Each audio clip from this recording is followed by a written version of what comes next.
Welcome to another episode of Wing and Tail Boys podcast. I'm Angelo, I'm Chris. and we're here again giving you some content that has to do with the hunting season coming up, 2024 season.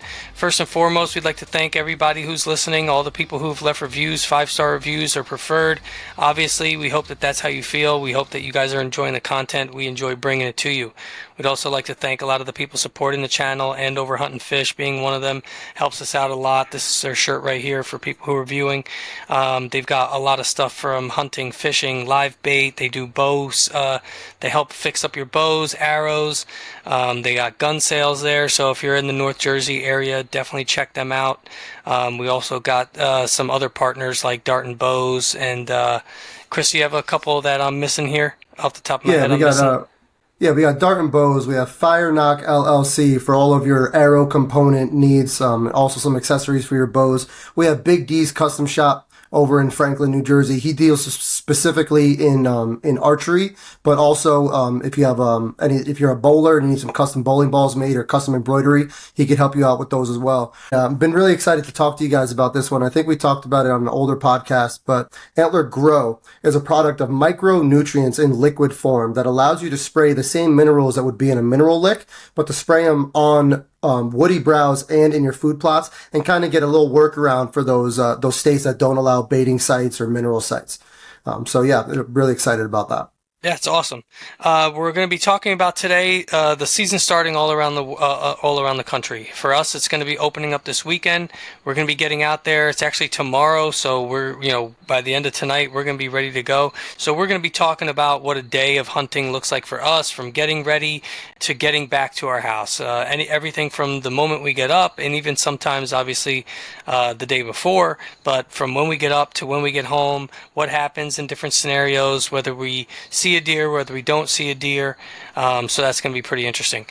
Maybe you can learn something from us. Maybe you can take a couple things into the field with you, or if you guys have any things that you guys have that work for you, leave comments, leave us reviews, let us know what those are. We can feature them if they are things that we think will help people out, and we might be able to benefit from some of those things. What have you got going on this week since the last podcast? So it's kind of ironic. I've hit this like really bad patch over the last couple of years where I just happen to get sick every year opening day, and unfortunately it happened again this year. Monday morning I started feeling pretty crummy, and last couple of days I've been in bed, so I really haven't had the time to get my last week's prep. If any of you have ever had, clogged ears, you can't see straight, feel like you can't walk straight, that's kind of what it's been for me. So I'm not sure I'm actually going to be able to get out tomorrow morning, unfortunately. I just don't feel like it would be safe to be in a tree or to have a firearm in my hands, feeling that way. Feeling pretty good today, so I'm hoping Sunday I could get in the woods. The other problem that it caused for me is I had planned this week to get my final stuff together. I planned on, sorting out my clothes, getting my backpack put together, getting my sticks all put together, and I just now ordered some fabric tape to kind of silence up my climbing sticks. I haven't had a chance to put that onto my sticks this week, but I'm hoping when we're done with this podcast tonight, I'm going to be able to sit down in front of my TV, watch some football or something, and get that all geared to go. Other than that, I got my camera ready to go. I got a new case for it actually, so that way I could transport it into the woods safely. And other than that, I have everything else that I need. So I'm really I'm ready to get a good night's sleep and hopefully get something down on Sunday. What about you? Yeah, I think my camera caught a little bit of what you have, because my camera hasn't really been working out for me. I don't know if it's the battery life. My camera is really old, so I had to make a change real quick. So in the short term, we might have lower quality videos. Obviously, it's going to be good enough for sure, but it's not going to be as good of a quality as the camera I was using until I can replace that. So unfortunately, opening day is going to be affected, but we're going to get something to replace that. So, we're on to plan B as far as camera footage is going to be concerned, camera equipment. Other than that, I'm pretty much ready. I built up outside of my shed. I just built a brand new shed. This is my new office in here. It's where I'm going to be doing most of the podcasting. And just outside of my shed, I built a little awning outside. It's going to have shed some rain when I'm walking in, so I don't have to get soaked when I'm coming through the door. But overbuilt it. So I built it so that I can also have my deer hanging out here. I can do my processing. I could do all the things I need to do. So I've got that finished before opening day. Hopefully, I'm gonna be able to use it by the end of the day. And that, I mean, I'm ready to go. I'm itching. I can't wait to get out there. A couple nice things I saw. Actually, you want to know what's funny? I called you and told me that you're under the weather, so we didn't actually get to talk on the phone. It's in this property that I was telling you about that I'm going to be hunting to start the season here in New Jersey. And I've mentioned on the podcast before, I haven't had a chance to really get any cameras out this year. So it's kind of one of the first years that I haven't really had anything to go on. I've kind of been going off of just my instincts and what I've seen in the field. And, in the past, it's worked out for me, and I know what I'm looking for, and I've had a little bit of education to know, this is a sign that's from a deer that you want to target, and this might be something that's a little bit more immature. But I was walking through putting some corn out for this one area where we're allowed to bait. I also mentioned that I'm going to be hunting in a town near us where they have a really high deer population, and they're getting into people's yards and ruining people's properties. So they've enlisted us to kind of cull some of the deer. But I saw a beautiful, and if I'm not mistaken, it was a 10-pointer, but I think it was a 10-pointer. Real nice Oh, main beams, nice wide rack, short tines, not anything crazy high, but it had short tines, maybe 4 inches high, something like that. Nice dark brown main beam with some really light colored tips. I'm calling them Buttercup for this year. We're gonna see if we can see that deer again. Today we do have to harvest a doe first, you want to send me so that pin? yes, I need that pin. It might be in the middle of the Atlantic Ocean. Yeah. No, but Oh, I go ahead. speaking of Atlantic, sorry to cut you off. I just want to give a quick shout out. Kevin Creeley of Mid Atlantic Outdoorsman with the first leg of the trifecta down. Oh, Shot a nice. shot a doe in North Carolina, I think it was, right? Or was he South Carolina? I In the forget which Carolina he Carolinas. went to. We love He them was in both. one of the Carolinas. Went out Saturday, no luck. Went out Sunday, dropped a doe, and he's back at it again this weekend. So So he's on Kevin, the board. We might need to get a yeah, board going for people involved. We get like a that's little that's whiteboard what I'm or saying. something. We really should a We got to. whiteboard behind you. I You got like more that. wall space on yours behind I you. Don't. actually, I actually even have like a tack board behind the camera that I Yeah, can we that I might can just set up, put and people's. We get little printouts of people's heads, and that's we'll what I'm just put their saying. Like put. freaking Happy Gilmore, like Yeah, it's like we'll the put. golf, like the That's golf it. thing. Boom! Just stick their head on there. One, and then Yeah, whoever gets a three. All right, that's yeah. awesome. So Kevin, if you're listening, Congrats, congratulations, bro. good shit, keep it up, Smoke up proud of some you, buddy. jerky. That's right. Sorry, I cut you off there. No, Go yeah, ahead. so I'm excited. That was the first deer I got eyes on. I mean, I've been walking around that property, and I can believe me. I know that for a fact that they've got a problem with deer over there. Every time I go in there, I see like 9 or 10 deer, but they've all been young bucks. They've all been does with fawns, or just solo does, or a small little group of does. That was the first nice shooter buck that I saw. So we're calling him Buttercup. I do believe that there is another deer in there, and I haven't seen him. Obviously, I don't have any cameras out. There, say it's not the same deer, but just where I saw him hanging out and where I saw the other sign down along that riverbank that I told you I want to get into. I went in there. I tried to get in there with waders. I was going to go in there and try to put some food out to see if I can get some attraction over there, and I had to turn back. It was that deep. So if it doesn't change, if the conditions don't change, I'm probably gonna have to look to try to get a kayak to get back there. But I'm gonna reference that guy. We're gonna call him Casper. We don't know if he exists or not, so we're gonna call him Casper for now. So we'll see if anything else shows up other than Buttercup, and we'll try to see if we can figure out if that's him or not. So But let me ask you yeah. this: being that you're in Jersey, and obviously we've already touched on it in the past. Like your number one priority, your main priority is to provide for your family, fill the freezer, but you also don't want to go out and shoot a younger deer or anything like that. As it pertains to bucks, like what is your line this year? Like what is your quality that you're going for? Like your minimum line that you're going for? Yeah, I mean, like you said, I want to fill the freezer. So, I mean, if I'm in Pennsylvania or if I'm in New York and it's last day of the season and, I'm not really familiar with the area and I've put a whole bunch of time in, I've driven there, I've got gas money invested, whatever else, I might be just taking anything legal. But for the most part, I'm targeting better deer, right? More mature Okay. deer. I mean, I'm going to pass on a spike. I'm going to probably pass on a small forkhorn if I see something like that. In the area where I'm hunting, where we're going to be culling the animals, they really want us to focus on the does because they're the ones that are obviously spreading and obviously it takes two to tango, but for every doe that you take out, you're definitely helping out with the population. A healthy doe can have two babies every year, and myself, if I can go in there and I could take a handful of does out of there, you're taking a lot of deer out of that area. So they want us to focus on does. They know that we also want to harvest nice deer, so they have a restriction 8 points or better. Okay. So, the bucks that are in there, there's a couple small bucks. They do have youth hunters. We've talked about this in the past, things that we like about different regulations for different people. Youth hunters and new hunters are allowed to take any buck. Good. So, it's just to get them involved, get them excited, help them understand. It can be a big task to go in there and shoot a buck that's like 150, 160 pounds, and you have never shot a deer before, and now you got to gut it, drag it, butcher it if you do that yourself. I mean, it could be a tall task for a new hunter.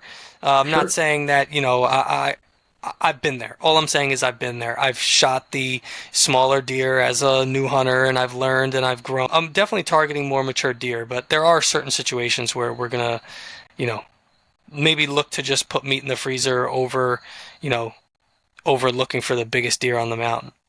Sure. I mean, when it comes to me, I mean, we've talked a little bit in the past about the property that I'm managing in New York. When it comes to that property, we're very strict on that one. I'm going 3 year old or older right now. That is our minimum, 3 years old. And then as we start to get like a nice stock of 3 year olds, we'll bump it up to 4 and then up to 5. When it comes to state land, though, New Jersey, Pennsylvania, honestly, probably even New York. If I go on state game land in New York, I'm gonna dial that back just a little bit, especially because I don't have cameras out. I don't really know the quality of deer or what I'm working with out there. But what I'm looking to do on any of those is pretty much something that I would be proud of, something that I don't want to shoot a yearling or anything small or anything like that. But if it's bigger than something I have on my wall and it's not something I'm going to walk up to later on and be like, man, I wish I didn't shoot this. That's my criteria for state game lands this year.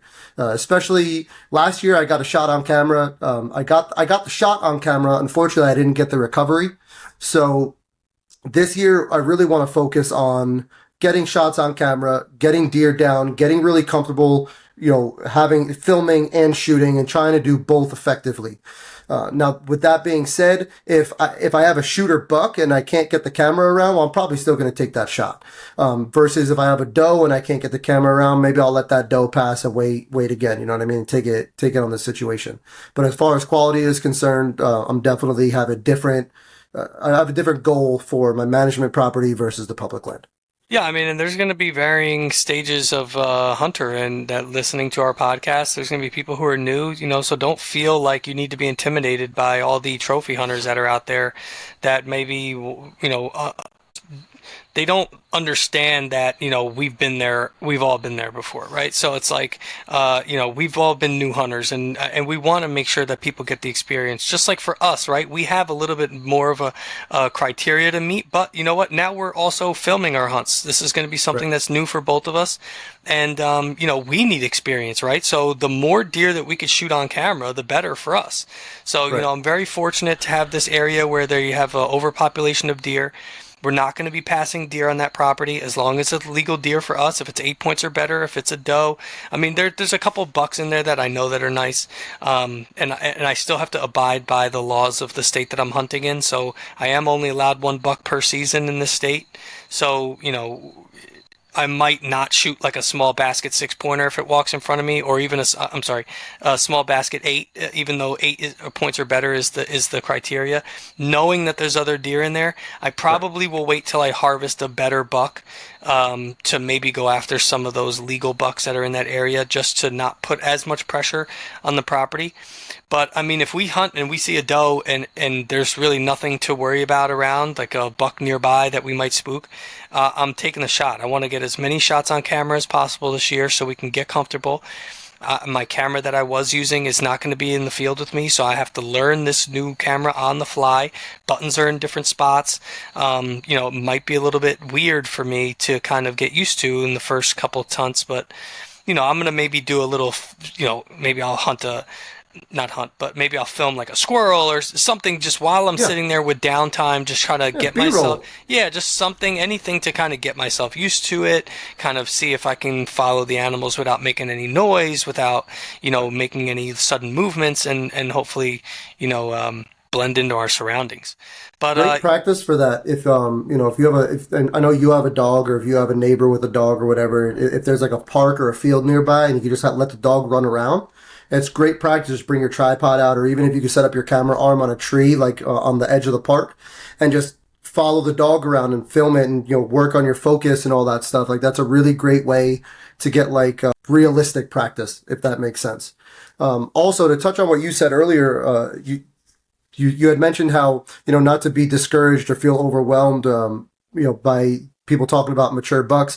It's important for the listeners to understand, like, between you and I, we have over 40 years of hunting experience between the two of us.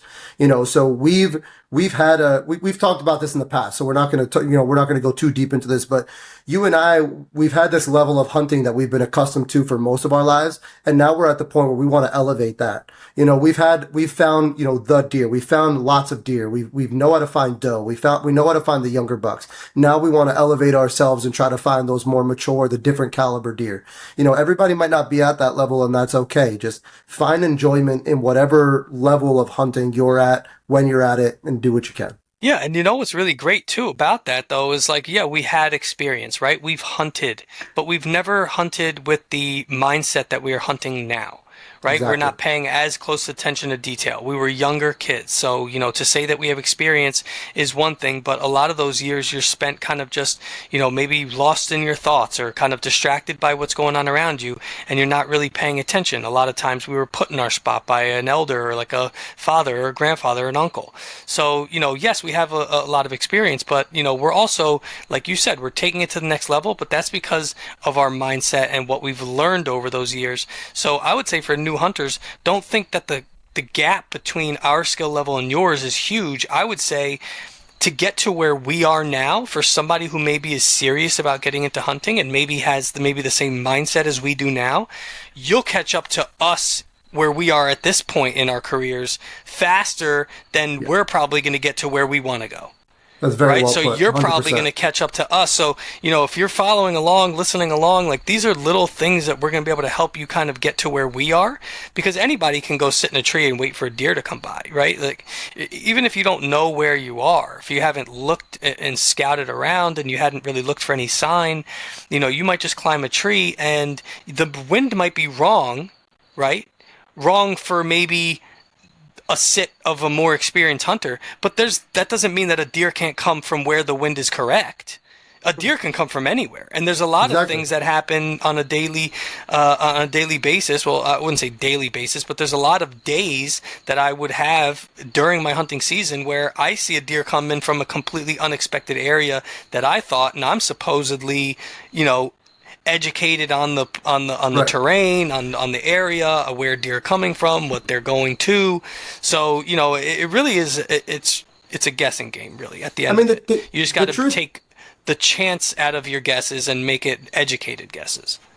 Exactly. The truth is that no matter how much you prepare, there's always some level of luck involved in hunting. I truly believe that. Same thing with fishing, right? You could have 10 guys cast their worm into the same spot. One guy's going to catch the big fish. It's not like they're doing anything different. It's just there's a little bit of luck to it. But I had a professor in college, and his name was Dr. Vagliardo, and he had a couple like sayings that he used to live by. And one of them was that success favors the prepared mind, and that was geared towards education and geared towards learning. But the same thing happens. The same thing applies to just about anything you do. Success favors the prepared hunter, right? So if you go out, you put the time in, you do your scouting, you have your boots on the ground, you do your work, you're going to stack the odds and the luck in your favor. You're putting, like we talked about in Kevin's podcast, stacking all those variables you can in your corner is going to help increase the odds of being successful and putting that luck in your corner. Just to circle back, if you're a new listener, a new hunter, which we're happy to have you, don't get discouraged. I mean, you could probably go in there with a little bit of information. You can always reach out to us on our social medias. We also have given out, and we will give out later in this episode. To do it now, I think would be an interruption, but we'll give out our social media stuff, our emails and stuff, and you can reach out to us with any specific questions that you have. Leave comments on the podcast, and we'll help get you up to speed as quick as we can, and then hopefully we can all join in on the same journey of harvesting trophy animals, things that animals that we can be proud of, that we can tell stories of to our friends, our family. These are story on the wall behind you, right? Yes, it's an animal. Yes, we harvested it, and a lot of people would Right. say like, "Oh, why are you presenting that animal as a trophy? It's disrespectful." You know what? That hide is just going to rot in the ground. Those antlers, that skull is just going to rot in the ground. But I preserved it, right? And maybe not with my hands physically, but I took the time to have someone who's skilled preserve that animal, not because I want to show off the animal how look great I am, but that's a story. That's Right. a talking piece. Every time someone comes into my house, especially the one that I have inside, we've mentioned in the past, I have a non-typical deer in there.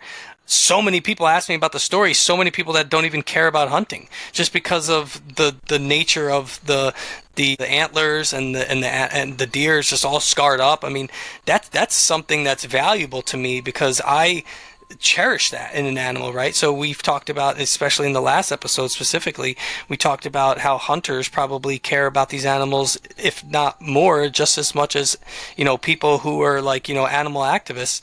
And, we take pride in being able to tell these animal stories, right? It's not just, hey, this deer came in and I was able to harvest it.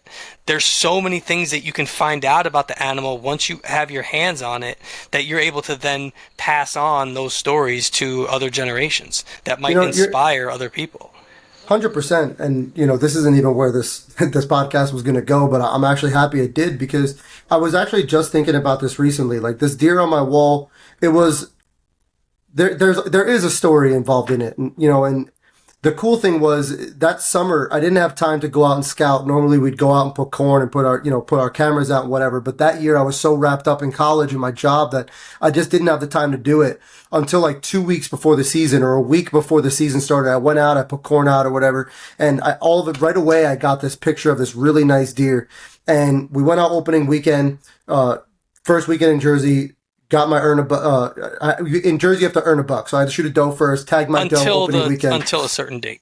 Right, until a certain date. So I tagged a doe that Saturday, and I think I went out that Wednesday. Like I think I got out of class, hopped in my car, and went out. And we won't get into the whole hunt and all that stuff. But the deer came in, I ended up shooting it. And what I think about every time I think about that hunt isn't where the deer came from or the shot I made. It was calling my brother as soon as I made the shot. And Anthony, I got him. So you got what? The big one? Yeah, I got him. Holy shit. Okay, I'm gonna call daddy. He hangs up. My dad calls me. We're all excited on the phone. Next thing I know, half hour later, my dad and my brother drove all the way up to come and help me. Like they didn't even help me do anything. They didn't help me drag the deer or anything like that. They just came up to enjoy the moment with me. And I actually called my roommates who drove 45 minutes into Jersey to help me carry the deer out of the woods. And it was just like this whole group experience. And when I think about that hunt, I don't think about going in or hanging the stand or, the sit. I think about the camaraderie and all the emotions that I felt from the shot past. That's the best part too. I mean, think about what's going on in this world these days, and think about the family structures just being attacked in certain ways. And I don't want to get into different views, but I mean, I feel like that is something that's missing. The family group, people coming together and doing things together. So many people are lost in this digital world where they're stuck on their phones or they're stuck on the computers, and people are having to work. Some of them are having to work two jobs. Some of them are having to work overtime, and they miss out on these connecting things that help us, that bring us together. And how many things do you do on a daily basis? How many different hobbies or activities do you have that you pour your life into that can provide a moment like that, where now all of a sudden at the drop of a dime you have all the people that mean the most to you just come and enjoy a moment with you, right? Like we Exactly. very rarely have that, and that's something that we should definitely help other people understand that that's something that they could also have by if you haven't hunted, maybe getting into hunting. And for new hunters, this might be something that might inspire you to kind of keep going when times get hard, and maybe also kind of bring some of your friends and family along for the ride and get more people involved. Yeah. And That there's was something really to be hard. said about, That was really touching. sorry. I know you have something to say. I'll let you go, but we're going to also get into the topic of the day too. Yep. Honestly, oh, I was just gonna say, like, going on the camaraderie thing. We're gonna talk about all different types of hunting later on down the road, but each different type of hunting has a different feel to it. Deer hunting, you pretty much spend by yourself, and you get a chance to clear your thoughts. Bird hunting, you're out with your family and you're with a group of people or dogs. Same with rabbit hunting and duck hunting, so different huntings have different atmospheres and different vibes. So just something to keep in mind for our listeners, who are maybe looking for different types of hunting to get involved in. Yeah, it's awesome. Like you said, it was not planned to go down that route, but I'm happy we did. That Yeah. was a cool thing to talk about.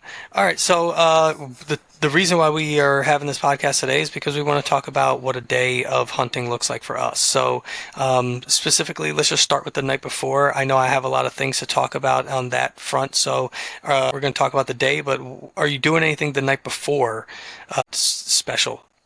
Okay, so obviously, as long as it's not too hot, I'm loading up my car the night before. I don't want to deal with having to pack my car at 3, 4 o'clock in the morning in the dark. I don't want to have to forget anything. I like to try to pack my car when it's still daylight out. If it is too hot to put my bow in the car, I will put everything else in the car, keep my bow inside, and bring that out in the morning. Most important for me is scent control. I'm not someone who actually believes that you can 100% fool a deer's nose. I don't think it's possible. And I've heard some recent podcasts that have solidified that for me. But I do think that there are things you can do to make your scent less potent and make it seem like you are farther away than you are. And we've talked a lot, I mean, even in today's podcast, stacking those variables in your favor. And for me, that scent control, anything that I can do to try to fool a deer, even for a split second, I'm going to do it. So all my clothes, I wash them like a month before the season starts in, just scent control detergent. But then I put them in a bin with a ozone generator. So right now, on my porch, I have like a plastic storage bin with my clothes and most of my gear, my backpack and all that stuff in there with an ozone generator. But it only has my warm season clothes in there. As the season rolls over, and we get into the as it starts getting colder, I'll start swapping out the warm season clothes for the cooler season clothes, start putting thermals in there and stuff like that. Outside of like the clothes and the prep and all that stuff, it's really mental preparation. And this is like a fine line because I find the more I try to prepare mentally, the harder it is for me to go to sleep. But I need to find a way to go to sleep too. So leading up to the hunt, I'm like, okay, I know that this is where I want to sit. This is my plan A. This is where I want to be sitting. If I sit here and the deer comes from this side, how am I going to approach the shot? How do I need to move my camera? Where are my lanes going to be? Because especially on like in the Jersey spots and the New York spots that we're hunting, I have a lot of history with these places and I'm hunting the same general areas. So I know roughly how the deer are going to move through or how I expect them to come. But I also need to focus on what I don't expect. What if he comes from the left instead of the right, or he comes from in front of me instead of behind me? So I'm trying to get that mental preparation and try to work myself through best case, worst case scenario. And then outside of that, I'm putting on some calm music. I'm trying to get to bed kind of early. 9 o'clock is like the cutoff for when I want to get into bed. Because I'm waking up pretty early and getting started with my day. I always make sure to get my gear together the night before as well. In most cases, there is a little bit of light outside. I mean, obviously, most people are going to be hunting on the weekends. So the day before is a Friday. Sometimes you're getting out of work at 5 o'clock after the winter, time change. By the time you get home, it's dark outside. So, early season specifically, I'm going to try to, as much as I can, get my stuff out in the day before. I'll tell you though, once season starts, don't even take the stuff out of my truck. So it's like once it's like you said, you have to take your bow out because it gets too hot. If I'm going to work, I take my bow out. But if I'm going to be going on multiple hunts, I mean, a lot of my stuff just stays in my truck. I've got a truck that has a box in the back of it. So a lot of my hunting stuff, I have a bin and I have my backpack. I've got my stuff. It goes right in the back of my truck. That stuff's kind of just grab and go. So the other stuff that's basically just gonna be like my bow, my personals, my valuables. That's gonna be the stuff that comes with me. The thing I want to be do is looking for stuff in the dark, right? So it's like you said. So for me, it's like I kind of am a just get up and go kind of guy. I think some people might have different morning routines, but for me, like I kind of just get up and go. So the night before, I kind of have everything ready because there's been times where I wake up and I'm kind of still like half asleep, and then I'll Yeah. forget to grab something. Like, maybe I came in with my release in my pocket from the last time I went hunting, and now it's on my kitchen table, and then I walk out and my release isn't in my hand, and I get into the woods and now I got no release, and that's like literally the worst day ever. So really want to do that. But before the season starts, I go through my gear more than one time to make sure that my gear is accounted for. And then at that point, from then on, I take things out of my bag in the order that I need them, and then I pack them in the reverse order. So I'm always kind of thinking about, okay, what do I need? What do I need first? As soon as I get to my tree, what's got to be at the top of my bag? What has to come out? I've got to put my saddle on. I've got to get my harness on. So that stuff's right at the top. I've got to get my steps. So they're, hooked to the side of my bag. I got my seat is going to be on the back of my bag. I climb with my bag on, so I don't have to worry about, maybe a drop line for my bag, a drop line for my seat. I really just have to worry about a drop line for my bow.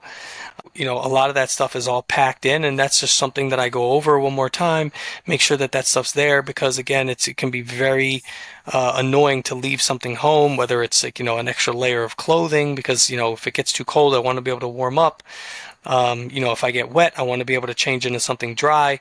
So those are all things I'm thinking of. I always have a change of clothes, even in the early seasons. I'm not going to be walking far to my tree, but in the case that I'm in my tree and temperature drops that I'm not expecting, whatever, I want to have, I'd rather have something than have to come down out of the tree. So, really just making sure I have everything I need so that when I get up, I can just grab my backpack and get out the door.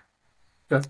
I mean, I'm pretty much with you. Like once the PA season opens up and I'm going after work, I'm probably going to keep that bin in my car. I'm planning on buying like a nice, I don't know, probably 15-foot, USB-C type of wire, just something to make sure I could keep that ozone generator plugged in all the time. Speaking about that ozone generator, for me, I know that you said that you're someone who uses scent control. Hmm. For me, this way, right? So you walk into your house and your wife's cooking you lasagna. You walk in, you say, that's a beautiful lasagna. I can't wait to eat that. That's going to be delicious. A deer walks into the house and smells your lasagna, and they're going to smell, oh, they've got cheese, hot tomato sauce. Is that meat inside there? Yeah, a couple vegetables as well. And then, you got the pastry, and I see you used olive oil around the outside to make it not stick to the pan. They can smell the layers, right? So if you're in there with synthetic product, it's just something that they can detect, and it's foreign to them. And if it's foreign to them, then it scares them.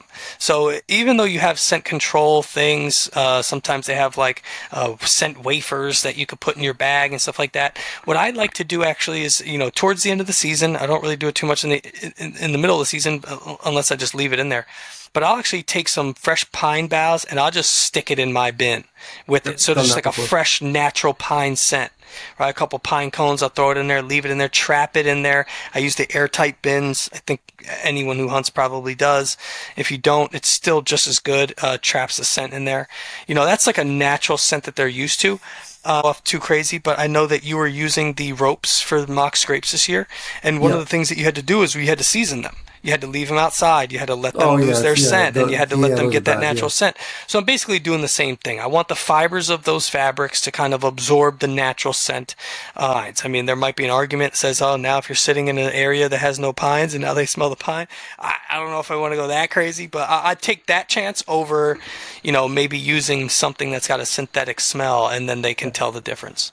No, I mean you definitely make a good point. Like I said, there's no way you're gonna fool a deer. Period, hands down. There's just no way. The nice thing about ozone is, at least the way I understand it, ozone is designed like so. Ozone obviously exists in our atmosphere. The scent of ozone is in our natural atmosphere. So basically, what ozone is it's O3. So basically, it takes that extra oxygen as a molecule, not to get too scientific, but oxygen as a molecule is very attractive. It wants to attach to other things. So that extra molecule of oxygen, the O3, that third molecule, will attach itself to something else. So, for example, it'll take, let's say it's a hamburger. When that molecule attaches itself to a hamburger, it no longer smells like a hamburger. It makes it smell like something else. What does it smell like? Who the hell knows? No one knows. But Maybe the it deer makes it knows. maybe. But so like we've talked about in the past, anything that someone hangs their hat on, whether it's an arrow build or a bow company or a product or a broadhead or whatever the case is, it's all built off of experiences, right? What worked for you in the past, what screwed you over in the past. Some people will never rattle again for as long as they live because they saw a monster one time, rattled at it, and he ended up in the next county. Luckily for me, I've had some really great luck with my scent control. I make sure, especially my boots, I really try to take care of my boots because those are in contact with the ground the most. Anything from the waist down, in my opinion. But I've been fortunate enough to shoot multiple deer, or not even, I've shot at deer that have done this and had deer just walk by that I decided to pass that either cut my trail or walked right underneath my tree. And could they have been young bucks that just, or young deer that just didn't care? Yeah, sure, who knows? But the system I use has shown me success, and whether it works or not, honestly, I have no idea. But whatever, we've talked about this in the past, whatever makes you confident, do it. Yeah, Right? it's good. I So, mean, there's also this, deer are going to be walking around in the woods every single day. They're going to smell yep, humans at some point. They're yeah, going to smell humans a lot of times and nothing's going to happen.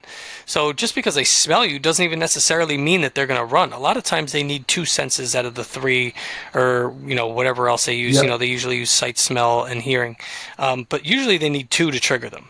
A lot of times they might smell something and they immediately start looking around. Their ears are going on attention. They're scanning every different direction. They're looking to see if they can hear anything that's off or if they could see any movement. A lot of times they'll create the movement themselves because that's just how their eyes work. They'll bob their head up and down or they'll go side to side. They'll do something to try to create movement to try to see if they can isolate what they think is a threat. So sometimes, they don't see anything, they don't hear anything, and they kind of just keep going. They're like, I've smelt that before and I've been fine. So, you can get away with it too sometimes. yeah. Most importantly, just understand the best chance to shoot any deer is the first day in the woods. If you're going to shoot a deer, you see that sign or whatever, that first time you enter the woods is the best chance you're going to have to shoot a deer. Anytime after that, you've educated them, whether it's a doe or a buck, you've educated them on your presence, and it just becomes harder from there. So we talked about the night before. Now we're on to the day of. Your alarm goes off. You wake up. What's going through your head? What are you doing? Well, hopefully I got a good night's sleep. That's the first thing. If not, my first thought is this is going to be a long day because there's a lot of times where I have, like I said, this year we're going to be hunting and I kind of just recently saw a nice shooter buck that's going to be in the area that I'm going to be in. So, I'm kind of hyped now to go. So if I didn't see that, I probably was going to be a little bit less excited. Now we'll see how much sleep I get. She's actually out for the weekend with her mother going to a concert, so I'm going to be alone. Who knows if that might throw off my sleep, but hopefully we'll be able to get a good night's sleep. I'm probably going to use the bathroom, usually go into the kitchen. I'll probably brew myself a drink. A lot of times it's just going to be tea or broth. I don't really drink coffee myself. A lot of times it just makes me end up having to go to the bathroom. And once I'm in my tree, I don't want to have to get out. So I usually avoid coffee. Um, if I'm kind of really going through it, I'm tired. Midday, I might go out, leave the woods for a couple hours, go drink a coffee, kind of maybe handle my business at that point, and then I'm fine for the afternoon. I'll pack whatever food or snacks that I'm gonna be bringing. Most of the time, I'll prepare that the night before. Usually, just bring myself a little sandwich and a drink, probably just a bottle of water, nothing too crazy. I make sure I put my base layers on. That's usually going to be what I get dressed in. I usually don't put anything on after that until I get to my tree. I usually always have a backup pair of socks, a backup pair of pants, and then an undershirt or whatever. And that'll usually what I pack in my bag just in case. Like I said, who knows? Sometimes in the dark, you misstep and you were on the trail and you kind of took two steps to the wrong side. And now your foot's in a puddle. Whatever. Just the boot's probably gonna be wet. You know what I mean, though. It just gotta always have Yep. a backup. I usually always just bring a backup of my base layers. I check the weather to make sure that it's going to still be doing whatever I thought it was going to be doing. Obviously we have our prevailing winds. Usually the night before I'll check. I forgot to mention that. I'll check what the prevailing wind's going to be. I'll just plan out in my mind like where I'm going to be sitting. Usually by then I've already kind of had my plan because, like I said, we have jobs. We on the weekends really. So kind of all week I'm kind of planning, looking at what the weather's going to be like for that weekend, and I've kind of got my stand set up. But just in case, anything's kind of moved, maybe the weather shifted overnight and maybe I have to change my plan. But, for the most part, I'm just going to be double checking the weather. And then, on my drive, I'm probably just putting some music on. I don't want to think about it too much. I don't want to overthink it. So, I'll just make sure I have everything on me. And then once I get in the car, it's kind of just good vibes after that. Okay. So it seems like pretty much for the most part, you do all your plan, your prep, everything the night before. You just check you just dot your I's and cross your T's in the morning, get in the car and just chill and enjoy your ride to the woods. I'm not too much different. Although I do like to drink coffee. I wake up in the morning. Honestly, usually I'm up well before my alarm and I kind of just lay there. Especially opening weekend, it's very hard for me to get that sleep the night before. Typically, I'll wake up first thing, right out of the room. I'm making a cup of coffee. I'm drinking that because I need my stomach to start brewing. I need to take a dump. I have to go before I get in the woods. So usually I'll drink my coffee. Hopefully, I'm able to get into the bathroom before I get in the shower. And then once I go to the bathroom, I'm taking a shower in my scent shampoo. Again, scent control for me is a pretty big thing. So I'm keeping track of that as I go. Not only am I washing myself in scent control detergent, I also only use towels that I've washed in scent control. I only wear, my boxers I have in my ozone box. Everything I'm putting on my body from the moment I wake up to the moment I leave has that stuff on it. Now, granted, I get it. I'm putting my boxers on. I'm walking around. I'm having breakfast and all that stuff.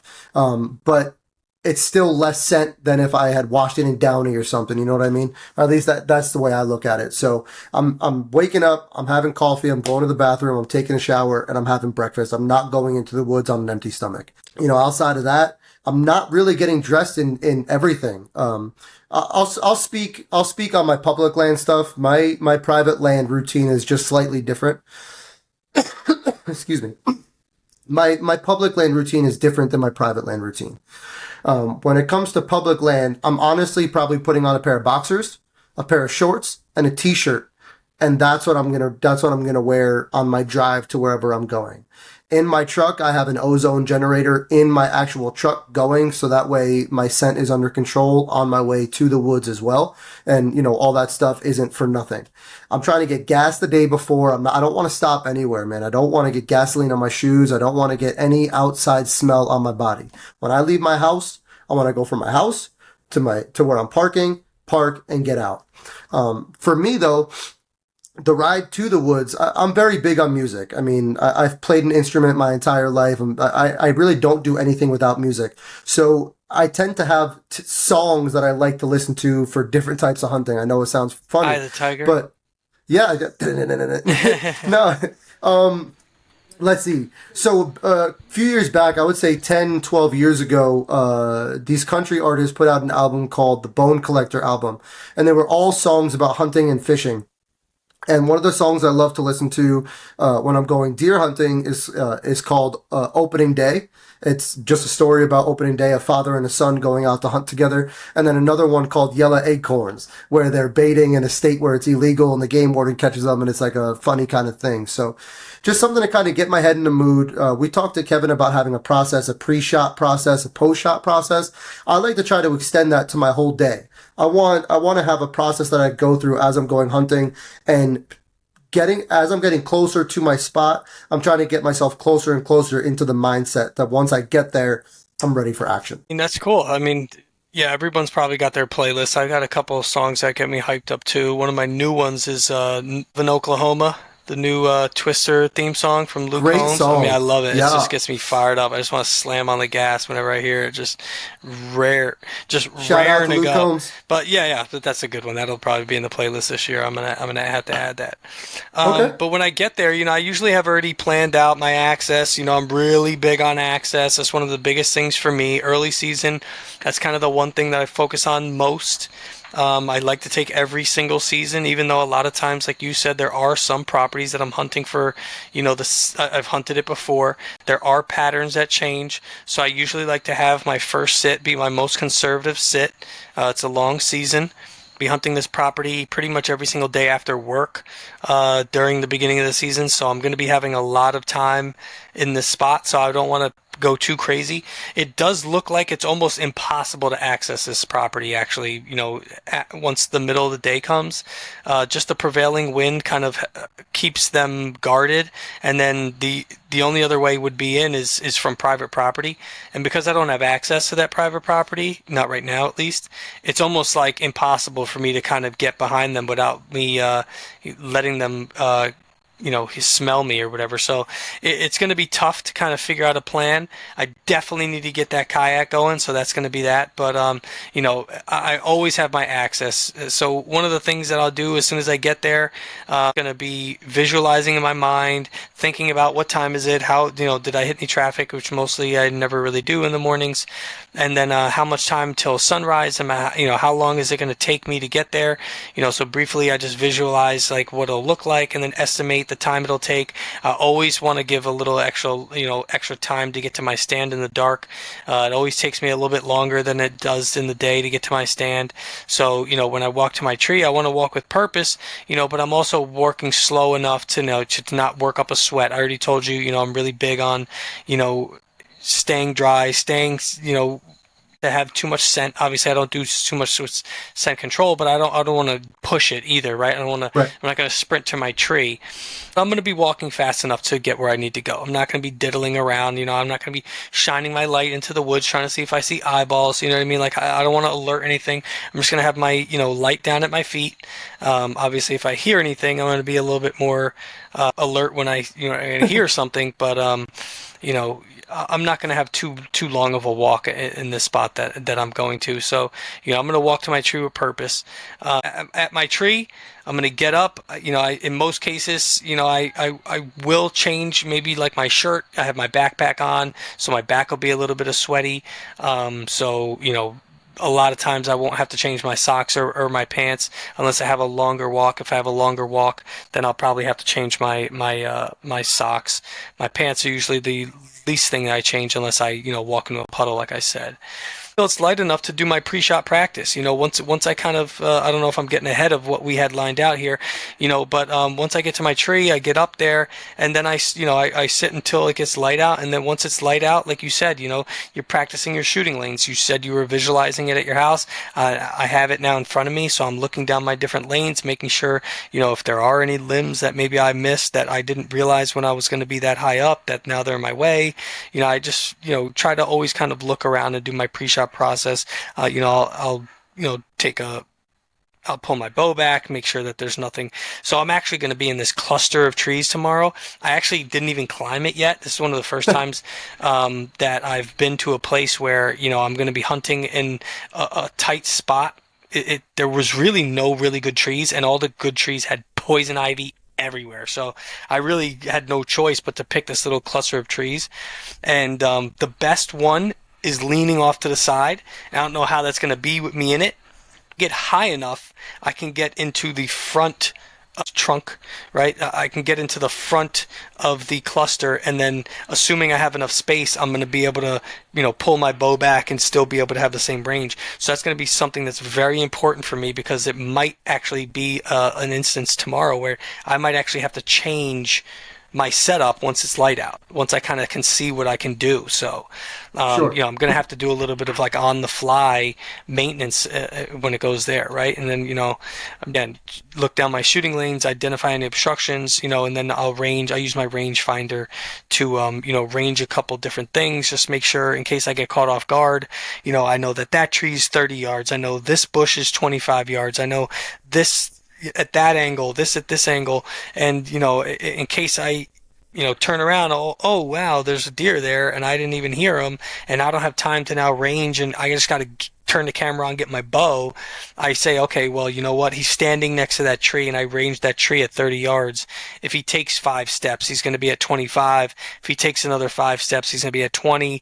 So, and then I'll keep reminding myself to kind of just keep paying attention to where the deer is, and then I should be able to make some on the fly assessments. Right. Now, is there how long before before daylight do you like to be in your tree? There's a lot of times where I'm planning to be there like maybe a half hour before sunrise. You probably got an hour till you can start shooting, which is like a half hour after sunrise, or half hour before sunrise. You could shoot Half hour half hour before before. Yeah, sunrise is so legal. so I'm usually there an hour before that time. So if it's Okay. going to be half hour, if shooting light is 7, I That's want to Jersey, be. by the way. Yeah. That's Jersey specific, just for the Well, listeners. it's not specific. There's a lot of states that use that, but there are Yeah. varying rules in different states. So if you have, if you're in a different state, obviously find out what the rules are in your state. But in New Jersey, it's half hour before sunrise to a half hour after sunset.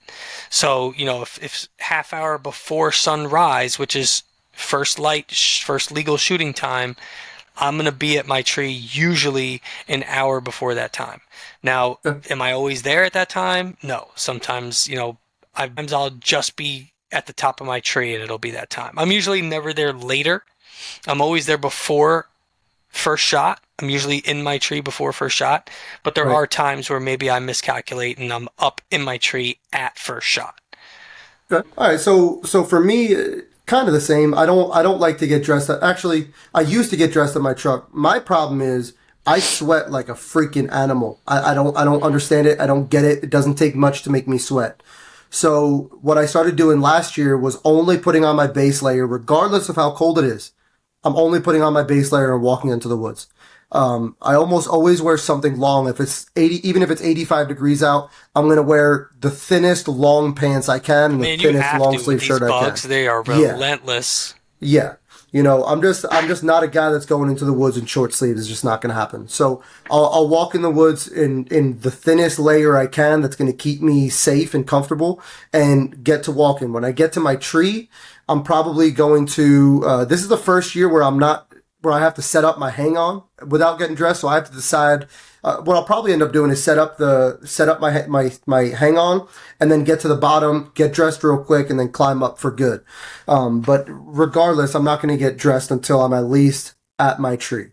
When I get to my car though, and I'm getting geared up, again, I'm going to get to my spot. I'm going to check the wind at the site because the weather report that you read is for your general region, right? But based on where you are, the mountains, the way the wind comes through, the prevailing wind might be coming out of the northwest, but it could be more of a westerly or a southwesterly wind instead based on how it's coming through. So I'm always going to get in there and check that wind and see how how the wind is being affected by the area that I'm at. Once I decide where I'm going to sit based on the weather, I'm scouting my way to my tree stand. I want to make sure that as I'm walking, I'm looking for all of the fresh sign I can.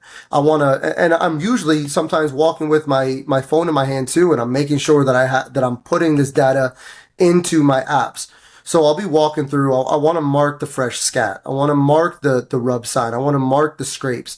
And based on that sign that I'm finding, if I'm finding sign, if sign is telling me to go somewhere other than I picked, I'm going to go ahead and I might even change my plans as I'm scouting in, so that hot sign is always going to take precedent over anything else. But I'm always going to scout my way into my stand. I'm trying to get there quickly, but not so quick that I start sweating.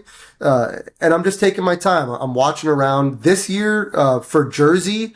I don't know if I want to get into the woods in the dark, to be honest with you. The areas that we hunt out there, those deer they stay very close to the road. They're very comfortable. People are around those areas all the time. So I think honestly, walking in the woods in the dark might actually hinder my success. So I'm thinking this year it might be more of like an 8 a.m. entrance into those public lands and just getting in when it's just light enough for me to walk without a headlamp. And if I do spook anything, I have the entire day sit for things to calm down and deer to come back.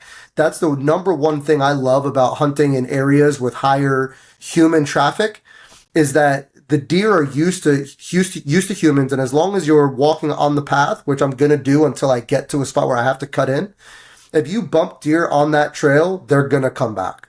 So that's pretty much my thing. I mean, I'm going off what I pre-scouted. I'm walking through my trails. I'm scouting on my way in, and most importantly, if there's any fresh sign that I see that is worth noting, I might even throw a curveball and follow that sign off to a new spot. Now, excuse me. Once I get up in my tree, I do things slightly different. Because I have the hang on, I actually have to go up with my platform on my back, which means I have to leave my backpack and my bow on the ground. So I'll actually have my backpack pull rope attached to my waist and then my bow pull rope in my backpack. So as I'm pulling my backpack up, then it's pulling the pull rope for my bow, and I do them in that order. When I get up, I strap my camera arm to the outside of my bag. So as soon as I get up, I'm hooking my backpack to the tree to make sure it doesn't fall out. And then I'm setting up my camera arm first. Once my camera arm is set up, I'm hanging my backpack on the side of the tree and I'm setting up my bow hook. Then I'm pulling up my bow, hanging up my bow, and getting the rest of my stand set up. Once I have everything set up, backtrack. The camera, when I'm standing, I like to have the camera at my hip level when I'm standing, maybe an inch or two below my hip. So that way when I sit down, the camera is basically at face level. So if a deer is somewhere near me and I want to just control the camera, I kind of just sit back and maneuver it here, and I don't have to move around too much, raise my hand or drop my hand. But if I stand up, it's basically at waist level. So that way it's where my hand is already. So I'm trying to set my camera up for the least amount of movement needed to work my camera when it comes time to use it. Other than that, I'm doing very similar to you. Once I'm all set up and it's light enough and I wait for that first light to come through, I'm picking my bow up, I'm drawing back, and I'm making sure that first off, I use a digital sight. I use the Garmin Zero. So I need to make sure that the brightness of my reticles is appropriate for the sunlight. The brighter the day is, the brighter I need my light to the reticle to show up to be able to see it. Once I have that set up, I'm drawing back and I'm making sure that that I ran into this problem last year. I'm making sure that all my camera gear and stuff isn't in the way of my bow. Last year, when I drew on the doe that I shot at full draw, my bow hit the arm that was holding my GoPro above my head. So I had to move it out of the way with my bow, and she saw that movement, which is what made her look up and lock onto me. So this year I'm going to make sure that I'm testing out all those things ahead of time. I'm also making sure that there's no branches or leaves in the way when I'm at full draw, and if there are, I'm going to break those off. And then once I do that, I'm just hanging my calls wherever I need to for easy access. I'm sitting down and I'm taking a breather. With all that climbing and everything and setting up, at that point I'm sweating a decent amount. So at that point I might unzip my jacket just a little bit, let myself air out quickly. Then I'm zipping myself back up, just sitting down and resting for a little bit and waiting for the day to unfold. Things you mentioned about the where we hunt, a lot of people who watch content of people who are hunting and a lot of people who do hunt, they hunt out in the Midwest, or maybe they're hunting on private property, or maybe they're hunting in big woods in the northern states, or the western states where there's just a lot of open country. But here in New Jersey, there's very few places where you can go that are big country where you can, you know, walk away from a trail and not see another trail from that trail. There's a lot of times where, just a couple minute of walking, you're on another trail. So these deer are constantly seeing people, and they have to think of their strategies on how to stay alive based on that. So, when you're walking into these woods, like you said, a lot of times they'll stage bed, right? So one of the things that they'll do is, while it's still dark out, they won't make it all the way back to where they're going to bed down for the day. As we know, deer are creatures of transition lines, and they like the edge of different types of vegetation. A lot of times they make their way out into open fields in the nighttime. Obviously, that's when there's the least amount of pressure, and then there's a lot of eyeballs, and then people, not people, but the other deer can help look for threats like coyotes and other predators. A lot of times they'll bed down in the field, right? They're not just out eating every single minute of the nighttime. They're going to walk out, they're going to feed, they're going to bed down for a little bit. They're going to get up again, they're going to walk around, they're going to feed, they're going to bed down for a little bit. So a lot of times people don't, they probably do know, but maybe some people are just ignorant to the fact that they think deer are just going to get up at a little bit before dark. They're going to go feed until it's light out, and then they're going to start making their way back to their bed, and they're going to sit down for 10 hours of daylight, and then they're going to do the same thing. It's very rarely what they do. They're, pretty much every couple of hours, they're going to stand up, move around, and during the day when they're probably the most susceptible to predation, they're not going to move as much. But a lot of times what they'll do is, back to what my main point is, before it actually gets completely light out, they'll stage themselves near where they know a lot of pressure comes from during the hunting seasons. And they'll watch parking lots, they'll watch trails, they'll watch their back trail where they walked from. A lot of times, you'll hear the term J hook. So what happens is, let's say you have an open field, a deer that's going to be maybe looking to enter that field, especially mature bucks, what they'll do is they'll skirt the edge of it till they get to the downwind side so that they could scent check what's in the field, especially does, and then they're going to walk into the field from the downwind side. So they'll also do the same thing when they're getting ready to bed. They're going to walk their trail, figure out wherever they want to go. They're going to take a big loop and they're going to come back to a spot that they can have the wind at their back, but they also want to have the visual of where they walked from so that they could see if there's any predators walking up their back trail, following the scent of where they came from. So they're very smart animals. They're not stupid. That's why it can be as hard as it is to hunt some of the mature animals. So one of the things that we deal with on a very regular basis is people might not think of New Jersey as a big buck, haven or whatever, but you got to earn some of these big boys around here because they're big for a reason. There's a lot of pressure. There's a lot of people that interact with them. We also have, more highways around our public lands than most other states do. There's a lot of animals injured or killed in driving motor vehicle accidents. So, it can be tough to find a big mature deer out here. And when you do and you harvest one, it's It's an accomplishment. definitely something to be proud of. Yeah. So we talked about the night before, getting ready, walk to our stand, we're set up. You sit down, now you wait. What does your day look like once you've tested out your bow, you've tested out your spot, maybe you cut a couple limbs, made sure you're good. You're sitting down, you're waiting. What are you doing? Are you playing around on your phone? Are you calling? Are you rattling? Are you just sitting there? What are you doing as you're waiting for an encounter? I mean, I would love to tell you that I'm alert. I'm looking around. I'm constantly using my binos. I'm looking at the horizon. I'm looking for movement, but that's just not the truth. Over the course of the years, I've varied in the things that keep me busy.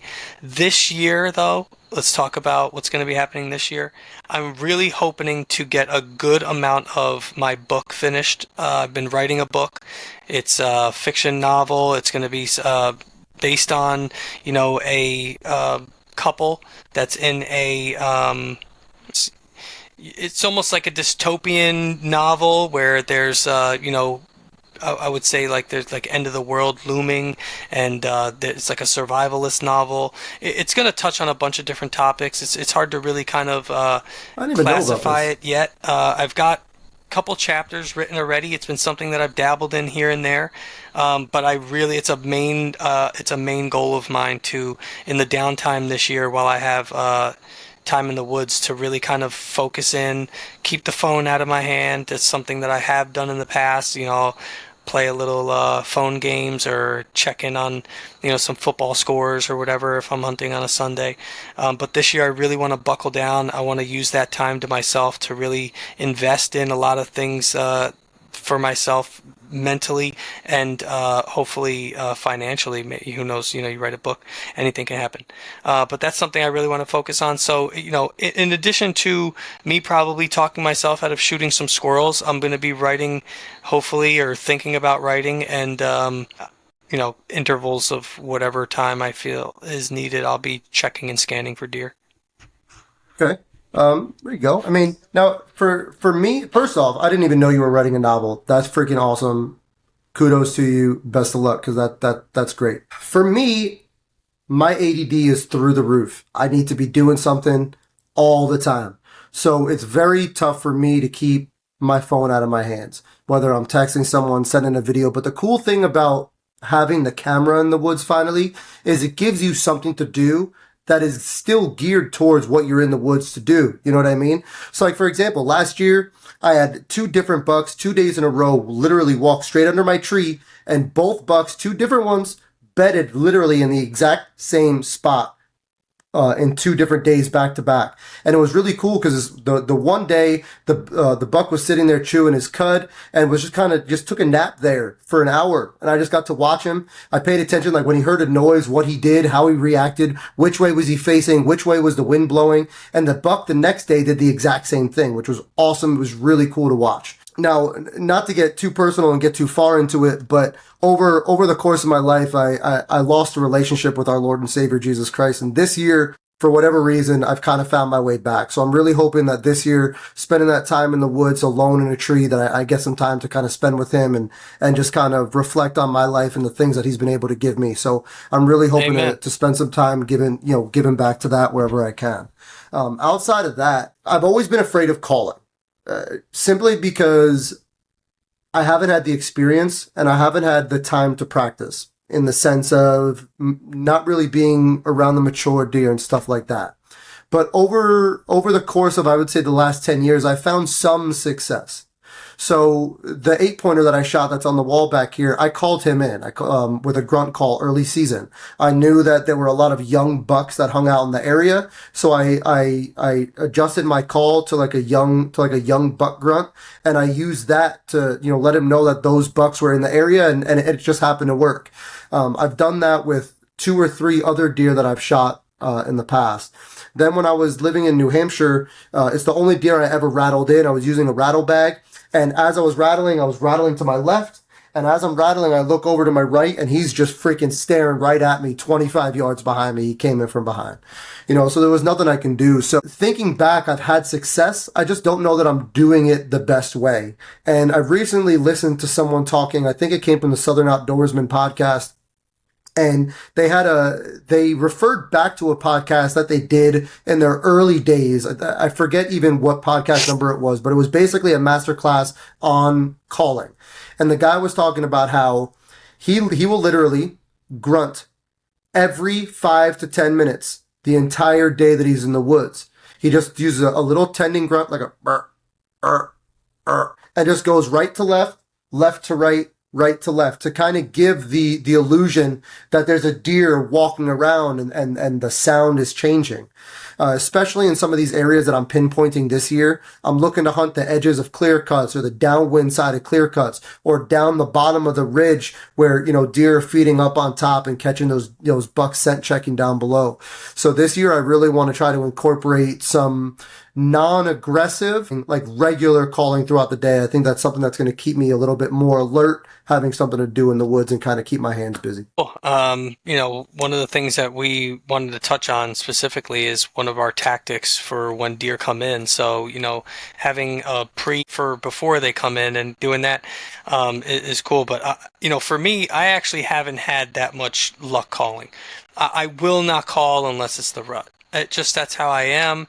I know that there's people who have the talent, who have the knowledge, who are able to read the situation, who are able to use, maybe like you said, in that one instance it worked for you where you used a call of a young buck and you had seen that there was a bunch of young bucks around. So maybe it was starting to get a little bit of annoying to that buck, and he was kind of saying, okay, you guys are making noise. I'm going to go check out what's going on. And he walked over.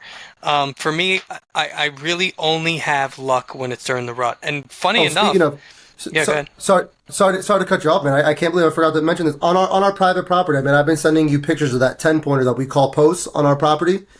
Every single time he comes in, he's coming in behind another deer, and it's usually one of the big 4 6-pointer that we have. So I'm thinking that if I can get close to his core area this year and use that same technique, that young buck grunt, I think it's going to be huge because, excuse me, he doesn't seem like a very aggressive deer. I haven't seen him sparring on camera or anything like that. And he just seems to get along with other deer. He's not threatened by the cameras. He doesn't see a lot of deer in a field and turn away and leave. Like, he's very calm, very chill. So I'm thinking that if I can use that young buck grunt, the opening weekend, first weekend in October, I might get lucky and be able to use that tactic this year. So I might actually hang my hat on that. Yeah, well, one of the things I was going to say is weirdly enough, one of the things that's actually worked for me the most is burping. A lot of people will make like a little burp sound, just like a little. Like I'm serious. I will literally, I like to do a lot of spot stalking, a lot of still hunting, especially with the gun. Gonna maybe even do it a little bit with with a crossbow. I have a couple areas that I haven't hunted in the general area where I want to get out, and I want to do some in-season scouting. So sometimes when I do my in-season scouting, I'll be on the ground. I'll walk around a little bit. I'll bring my crossbow with me, just in case we need to. I've done it with the bow, the compound bow in the past, and there's something to be said about it. It's obviously more difficult, but there's a couple times where I've missed some chances on some really nice deer, and it's all because I've had to draw the bow back. And in an effort to not waste the opportunity, we're going to also be looking to use some content, try to produce some content. So as much as we can, we want to try to maximize our abilities to harvest. So I think whenever I do something like that, I think we're going to probably use the crossbow. So if there's any people out there who hate on that, try to give me some grace here because we're just trying to do it for the content. But I'm looking yeah, forward to doing some tracking with the yeah. I rifle. mean, I'm gonna. When it comes to gun this year, I'm really looking, especially in the snow. I'm making it a point this year to leave my tree stand home and put boots on the ground and put miles Especially on in this new year. areas, because at that point it's like, yeah, we're probably, God willing, we're probably going to fulfill a tag in New Jersey at some point in the bow season. We really hope, at least I do. Your home state is Pennsylvania, so we're hoping that you get a deer. But when you're traveling, it's really like, like I said earlier, you don't really want to put too many restrictions on yourself. You want to make the trip worth it. So, things that I'm really going to be doing is I'm going to be traveling in states when I'm going to be hunting with the gun. So, that's one of the tactics that I really like using. So that's going to be interesting. That's my train of thought. We were talking about, do you remember? We were talking about, I lost it. Now, yeah, no. Oh, we were talking about the last thing you said was crossbow. Give me some grace. You were talking about spot Yeah, and that's stalk. we went into that. We went off on a Okay. tangent. Anyway, but Anyway, let's skip ahead and let's talk about what happens when you see a deer. okay. What's your process for when Yeah. something you intend on harvesting is walking in? So right away, as soon as I see a deer, I'm putting the camera on it. That's the first thing I'm going to do. I've really found enjoyment in the recording aspect of the hunt. So like last year, I only got one shot at a deer. Unfortunately, I didn't get to. It wasn't a recovery, but I spent a lot of time filming different deer, and it gave me the experience to record. But it was also again very enjoyable to just sit there to film a fawn and the mother, or a buck laying down, and to be able to bring that back home and show my niece who was 7 years old last year. It was just really cool, and she got excited, and now I got another niece getting old enough to start making memories like that. So at very least, I'm getting the camera on them. Now, if it's a doe, there's not much I can do, right? I'm putting the camera on the deer, and I'm going to hope that she walks into my shooting lane. If it's a buck, on the other hand, now I'm going to start to pay attention to his demeanor. Are his ears back? Is he calm? Does he seem agitated? Is his hair ruffled up? Is it rut time? Is it not? Anytime I can, I want a deer to naturally come to me. If I don't need to call him, if I don't need to give him any alert that I'm there, I'm not going to do it. The only time I'm going to try to direct the deer towards me is if I have to. If he's leaving, if he's on the edge of the field and he doesn't want to come in, or if he's on the edge of like a cutover or whatever and he doesn't want to come, that's when I'm going to try to change it up. But if he's coming in, I'm just going to keep letting him do his thing. I'm going to, follow him with the camera. And at some point, you have to know where your shot's going to be. And at some point, you have to give the camera up. And I don't mean give it up like you're not going to record it. I mean, you have to pick a spot where you think that deer is going to walk to, and you have to trust that that deer is going to be in frame when you take that shot. Especially with the cameras that we're using solo filming, we're not filming each other right now. We're filming by ourselves to make that in the moment decision of what's more important, the footage or the shot. You don't have to answer that right now if you don't want to. And obviously, I would love to get every single shot on film. But I'll tell you right now, if I have a deer of a lifetime come out and I have the camera set, I'm not going to let down or miss that shot because I don't have that camera on that deer. You know what I mean? Which is why I think it's so important to get all the footage you can of the deer coming in at that time. Now, let's say the deer's coming in, I have the deer in frame, I'm at full draw, I'm waiting for the deer to come into its opening. If I don't need to stop it, I'm not stopping him. I will not shoot. I don't want to shoot at a deer that's moving. I prefer not to, but I want to let the deer stop on his own, because the way I look at it, the first sound a deer hears is going to get his attention. It's going to make him stop and look at you. or stop and pick his head up. The second sound he hears, he's going to react to. So if you have to and stop that deer, the sound of your bow going off is going to make the deer drop or jump your string. But if the deer stops on his own and you're able to take that shot, the sound of your bow going off is going to make the deer stop and look around. And by the time he realizes, the arrow's already through him. You know what I mean? So if I don't need to stop the deer, I don't want to. Most importantly, I want to try to shoot at a deer who has obviously as broadside as possible.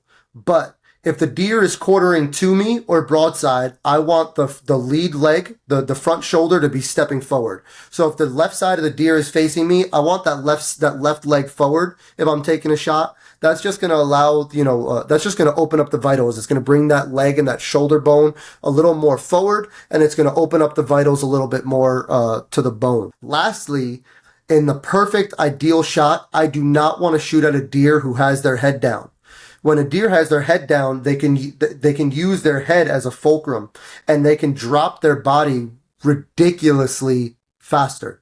So ideally speaking, I want a deer walking in completely on his own, stopping on their own, maybe feeding, picking their head up, looking around. That's when I want to take the shot. If I need to stop the deer, I will, but that's kind of like my, I just want to make sure that when I pull the bow back, that I have a process going through my head. I'm talking to myself. All right. Hold the pin, find your spot, watch your spot, pull, pull, pull, pull, pull, pull until my arrow goes off. And the one biggest thing that I have been practicing for the last year and a half is I do not move my hand, my bow hand, like the hand that holds my bow. I don't move it until I hear my arrow hit the target. Because I've had it in the past where I shoot at a deer and I go to look and I move my bow hand too fast and it alters the shot. So I want to make sure that I'm not moving until I hear that arrow hit. And then once it hits, I'm trying to grab my camera and trying to follow that deer. But most importantly, I'm making sure that I'm picking out, I want to be able to identify where the deer was when I shot him. And I want to pick out specific landmarks that he passes or she passes as they're taking off after I made the shot. So that way I have, checkpoints basically to hit as I'm tracking that deer through the woods. Yeah, I mean, I'm not going to touch on a lot of the stuff because it's something that we have in common. A lot of that stuff, like you said, is ideal situation, right? You want an ideal situation all the time. Whenever I see the deer, this is going to be my first year in the tree with a camera. So, again, like you said, the first thing you want to do is try to get the camera on it.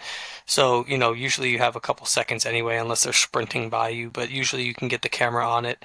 It's a good point to point out is we are going to be hunting by ourselves, so we are going to be self-filming. So you might have to just go to a wide angle and just kind of pick a spot and just hope that you can stop him. In a perfect world, he'll stop in that open spot, but obviously there's a lot of times we're watching content, so you see people say like a sound or they go "Mer," or something like that to stop the deer. A lot of times when I'm filming, I actually don't do that. Like you said, like I kind of want it to stop on its own, but because I'm forcing myself to have a limit of where the deer can go. Otherwise, if I'm already at full draw, I'm gonna have to let down, change the angle of the camera. In a perfect world, obviously that'll happen, but for me, the focus is just gonna be getting footage where I can, getting the content of the deer, making sure that it's, quality content for, the first, bit, make sure we can identify the animal. And then once we identify that it's something we want to harvest, I'm not just going to put it on a spot where I'm going to stop it and leave it. Obviously, we're going to try to, get as much footage as we can. And then once we're in a spot where we know, okay, I'm going to draw my bow back, so I'm going to pick a spot. That's one of the things I'm going to do. So you kind of don't always have that luxury. We're probably going to have that luxury less often than we are going to be in an ideal situation. So for me, like you said, you want to make sure you're paying attention to the position the deer's in. Is his head down or is her head down? Because if they're alert now because I've made the sound, if they pick their head up really fast, they could drop their back really fast. Times when they're standing, they'll roll. Which way do you think that they'll roll? Most of the time, they're gonna come from where they just came from. They're gonna run back where they just came from. So, are they quartering away? Are they quartering two? Obviously, if they're facing you, they're gonna be quartering two. But are they off your left shoulder? Are they off your right shoulder? They're probably gonna turn same side, right? So if they're off your left shoulder, they're going to turn back towards your right behind them. So you maybe want to put your shot a little bit further back if you're anticipating them making that roll. Obviously, you never know what happens. Last year, when I harvested this deer, I had to stop him in a very small window, and it was a far shot. It was like a 40, 45-yard shot, and he didn't move at all. I mean, it was every single situation that you would think is going to be against you, in that, it's a far shot. You had to stop him. He's alert to, and, I was just lucky enough that he didn't do that. So if I would have anticipated him dropping, if I would have anticipated him rolling, I might have missed him completely or actually put a bad shot on a deer. So a lot of the things you're going to have to just work out. It's trial and error.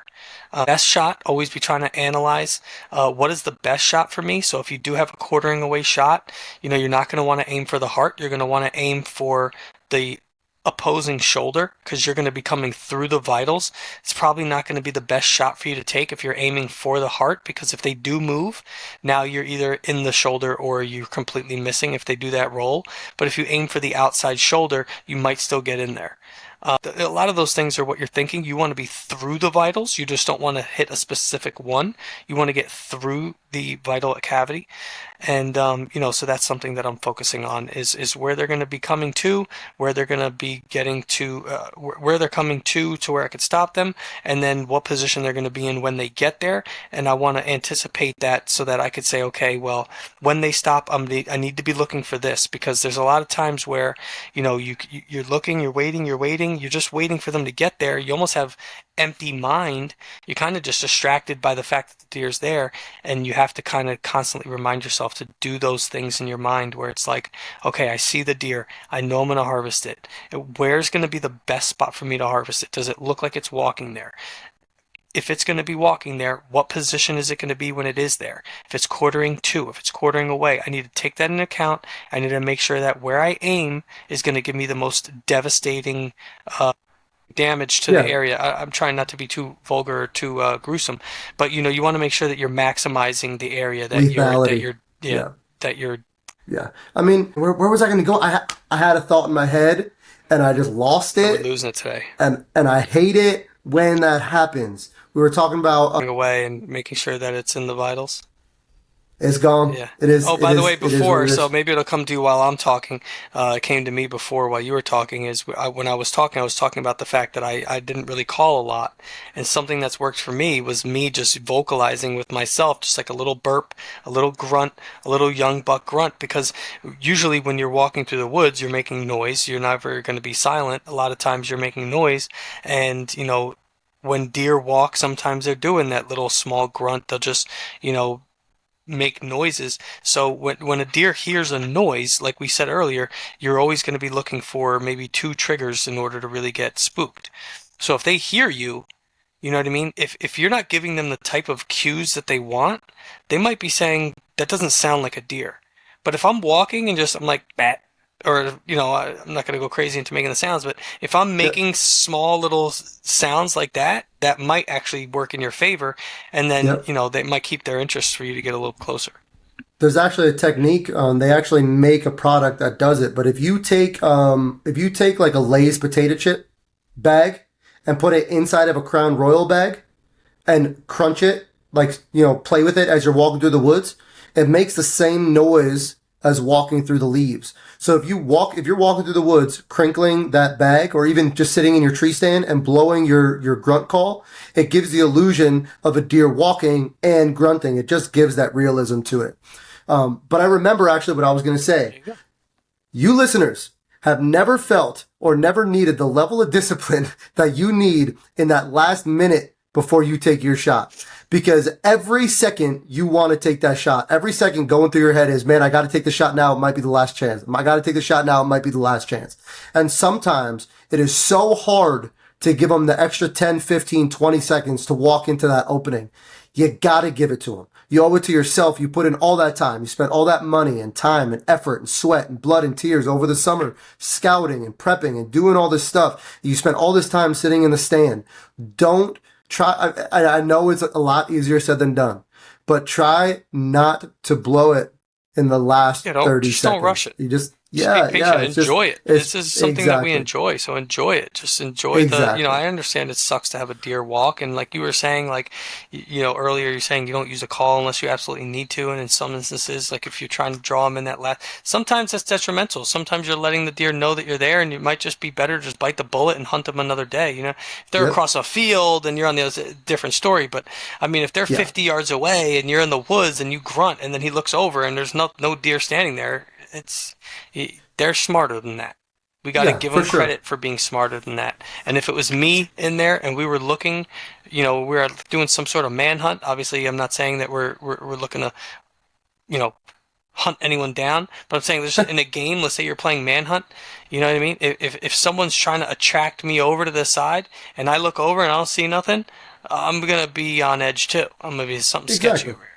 Exactly. So I'm looking at the time here. We're about a minute or an hour and a half into this. Yeah, So let's wrap it I up. mean, at this point, well, we got one more stage to go Yeah, through, of and I course. think, in my Let's opinion, get I to it. think this is the most important.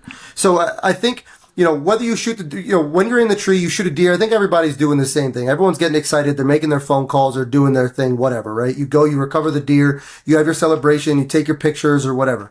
But I think more important than anything is the ride home, because the ride home is the opportunity to reflect, whether you had a successful hunt or an unsuccessful hunt, which I don't know that it's possible to have an unsuccessful hunt if you learn something, right?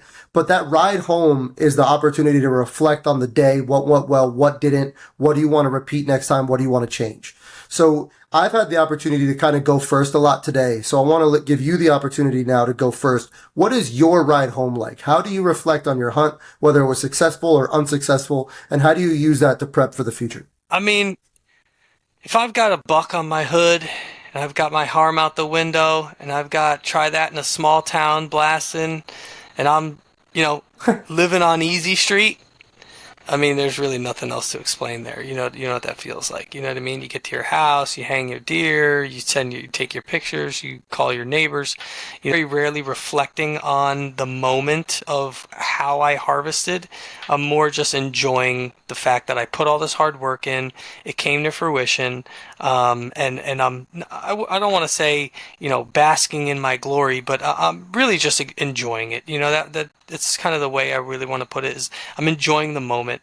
And just like you said, sometimes that's what you just really need to do. We're hunters. We enjoy hunting, whether it's just sitting in the tree and just enjoying the outdoors, or whether it's, letting the deer come that extra 15 feet or whatever you need to do.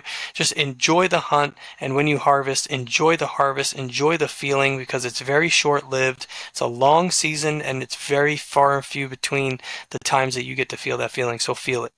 If you don't harvest, that can be a little bit different. Most of the time I'll be driving past a farm or two that, is just outside my hunting property, and there'll be a beautiful buck standing out, and it'll be lit up just beautifully in the night sky under the moon or whatever, and I'll be biting my tongue on the whole way home, getting angry. There's some illustration for your book. Yeah, that's the cover photo. That's right. No, but that's what it is. You're thinking about it. Where could they have been bedding?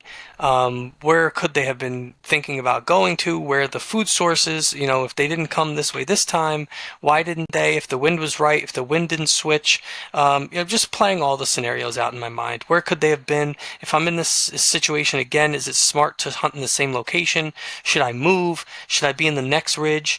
I have this wind. Should I maybe be in a little bit more of an observation sit and be in the middle of two ridges? Maybe I could see inside one or the other, and then maybe kind of identify. Are they using the same one all the time? Are they alternating? Did I just lose a 50-50 battle and he went left instead of right this time?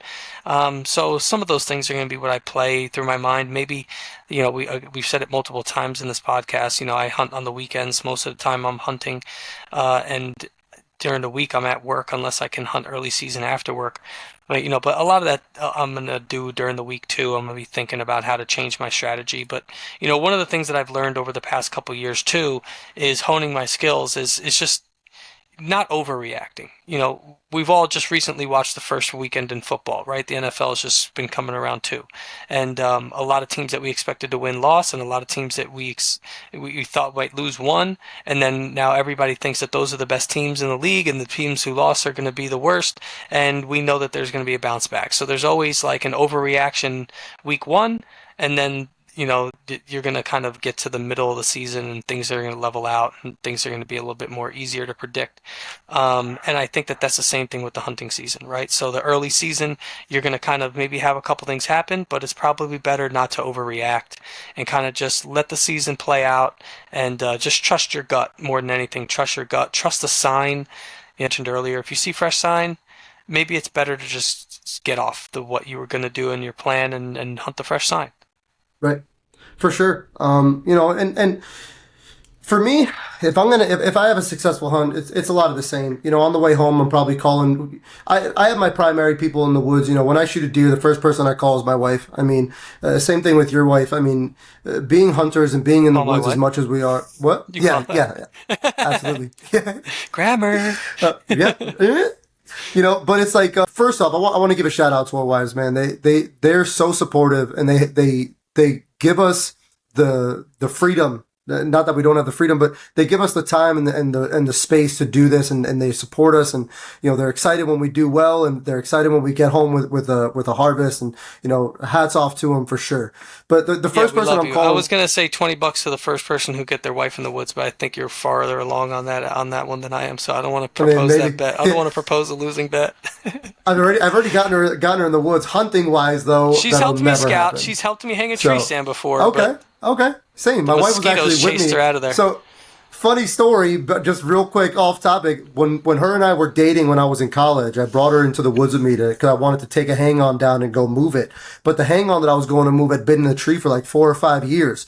So when I went there and I started climbing, the freaking strap snapped. And I was up on the platform and the steps had fallen off the tree. So I'm like stuck in the tree. We're trying to figure out how the hell I'm going to come down. I got no harness on. I got no steps. Dude, it was a freaking disaster. She's sitting there screaming in the woods trying to figure out how the hell I'm going to get out of the tree. It was fucking hilarious. It was a great time. But anyway, if I get a harvest, I'm making my most important calls in the woods. I'm calling you. I'm calling my wife. I'm calling my brother. I'm calling my dad. Now I'm sharing that moment with them. I'm calling John.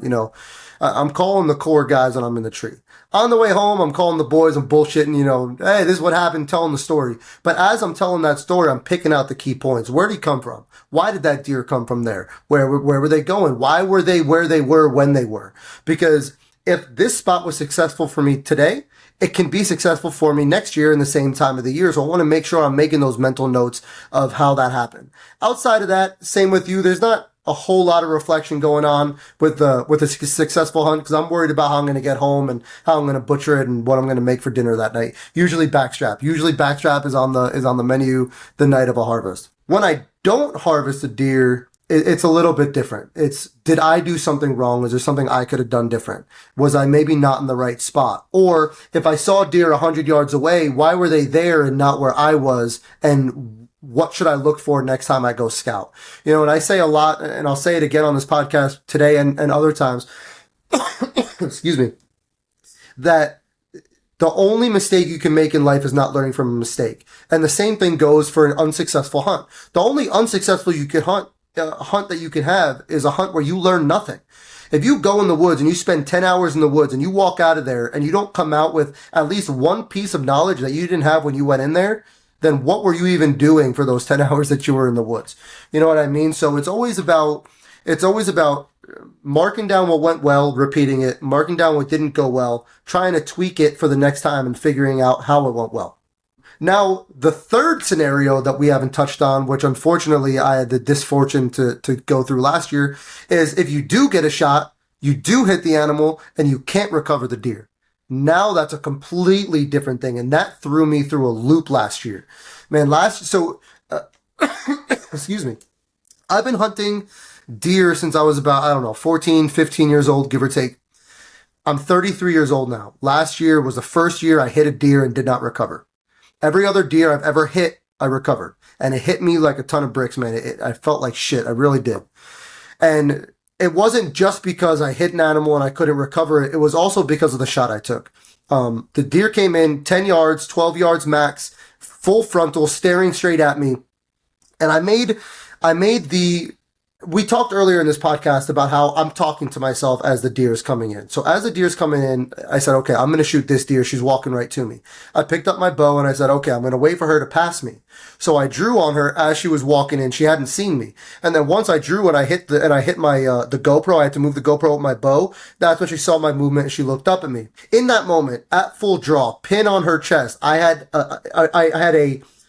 I had a thought, and what the hell is the word I'm thinking of, man? I can't think of how I want to put it, but it was, I knew she was looking at me. I knew it was a lower percentage shot than the rest, but I made a calculated decision. I said, okay, she's at 10 yards, 12 yards. My arrow is traveling at 275 feet per second. There's no way she's going to beat my arrow. I'm taking the shot. I made and I made a calculated decision. Took the shot. The arrow went exactly where I wanted it to. She just moved an inch in the right direction too far. And after looking at the video and the film and all that stuff, and it was just, she moved just enough that it missed vitals, and it didn't hit bone. It went right between the shoulder and the vitals. It was just the perfect placement for her to survive. And for literally a month after that, I was thinking to myself, was there something that I could have done differently? Should I have taken the shot? Shouldn't I have taken the shot? And the thing that I could always hang my hat on is that my arrow went where I wanted it to. I made a decision. I decided to take that shot. It wasn't like I took a shot out of stupidity. I knew it was a shot that I could take to kill an animal. It wasn't at 50 yards. It was very, very close. So all things considered, I finally made my peace with the shot because I felt like everything I did correctly.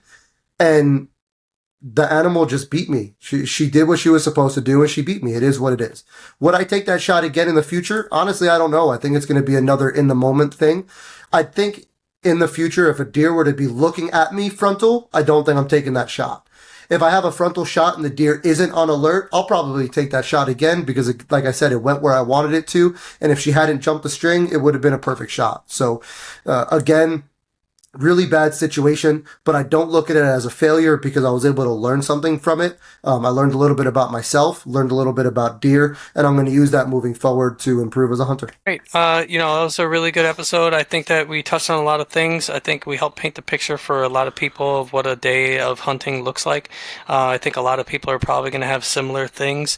We're definitely coming up to the season here. We're looking to get a little bit more content for you guys. I think you guys understand that it can be a little tough to provide content in these early weeks before the season starts, but we're really hoping that we can put some stuff together for you guys this year. We're hopefully going to get a lot of footage. We're going to have a lot of stories to talk about, and we're going to be putting a lot of things together for you in the future. So look out for the podcast, look out for the YouTube videos. Christopher mentioned that he had a couple things going on with his camera. I had a couple things going on with mine. We're finally situated with that. We should be getting more content out to you guys quickly. If you can, please, if you like our content, leave 5-star reviews, leave comments, leave any requests for content, any questions, concerns that you guys have, any ideas that you guys might have, any things that you guys want us to touch on. Feel free to reach out to us. Our contact information, we have Wing and Tail Outdoors Instagram, we have a YouTube, and then we have the Wing and Tail Boys podcast. We also have emails. You can reach out to us by email, wingandtail.christopher@gmail.com. Just Chris. Not, Just Chris, yep, I'm sorry. Yep. And wingandtail.angelo@gmail.com. You can reach out to us with anything you guys have. It's been great. You have another... One more thing. Yeah, go ahead. Tri-state trifecta. Yeah, tri-state Ladies trifecta. and gentlemen, we have opened up the challenge. We're behind the Angelo, 8 ball here. Absolutely. Listen, as we're recording this, it is September 13th. Tomorrow, September 14th, is the season opener for part of the state in New Jersey. Hopefully I'm on the board. Absolutely. If you've been listening to our podcast, we already mentioned it earlier. Our buddy Kevin Creeley got the first leg down, shot his deer in the Carolinas last week. Congratulations. Hopefully by the time I get off of this podcast, there will be another deer down for him in Carolinas. But remember, if you are somebody who hunts multiple states, this challenge is for you. Tri-state trifecta. Hashtag tri-state trifecta. And it's just a deer in one deer in the 3 states that you hunt. Angelo opened up the competition and he said, if we can get 500 people to donate $1. I mean, you could donate more. I mean, if we can get 50 people to donate $10, I mean, sure. anything, it really, because at the end of the day, we just want to get people involved. Anybody who can contribute, we can get a couple people to commit. We're going to do some giveaways. We'll maybe pay for a mount. We'll, do maybe a guided hunt, or we'll, give away a bow depending on how much popularity it gains. Right? If you hear about it, if you come across this, tell a friend, and reach out to us, and we'll organize it. And if we get enough people involved, we'll definitely put something together. Hopefully, you Yeah. guys don't hear this dog barking in the background, but if you do, sorry. And just keep an eye out on Instagram over there. We're going to start pushing this challenge on Instagram as much as we can. We want to get the word out. So yeah, I mean, I got nothing else to go for today. I think you're pretty good. You want to close us out? Yeah, guys, thanks again. Angel already touched on it. Thanks for listening. Thanks for any reviews, 5-star reviews. If you like what you hear, and remember, success is just a commitment away.